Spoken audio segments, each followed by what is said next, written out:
My name's Charles Darwin. I'm a famous 19th century scientist.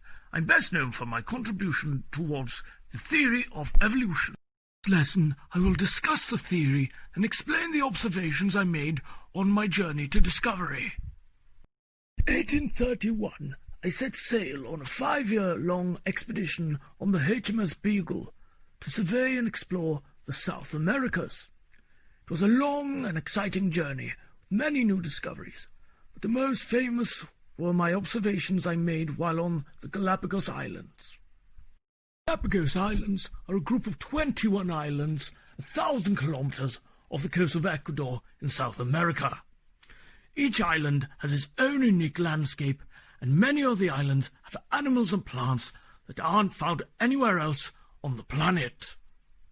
While carrying out my observations on the islands, I noticed that many of the animals had slightly different variations to their features compared to the animals on other islands.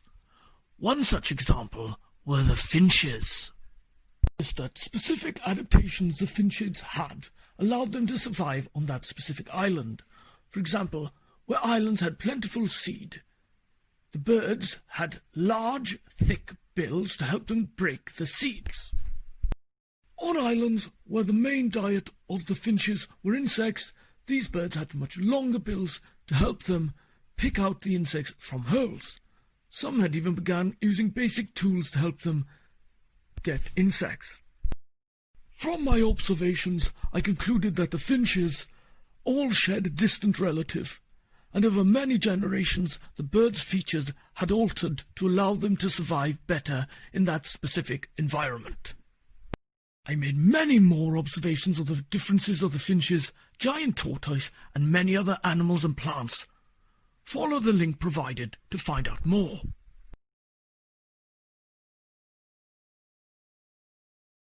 Having returned back to England, I continued my work studying and documenting my observations.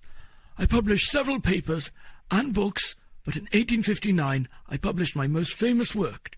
It was named On the Origin of Species.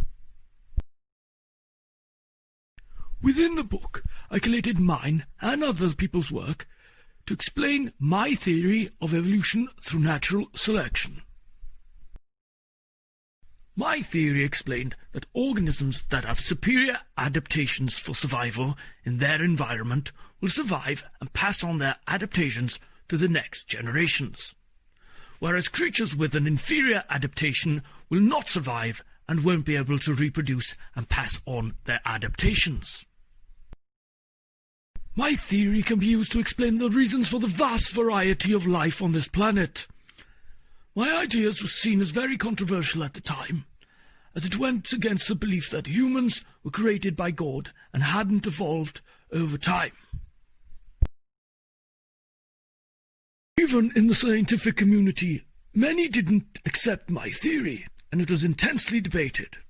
But since my time, much more evidence has been discovered to support my theories, including fossil evidence and gene sequencing. My theory is now accepted as the best explanation for the variety of life on Earth. Take time to read the supporting documents and links attached to the video. Use the information to help you answer the prepared questions. Good luck, and thank you for listening.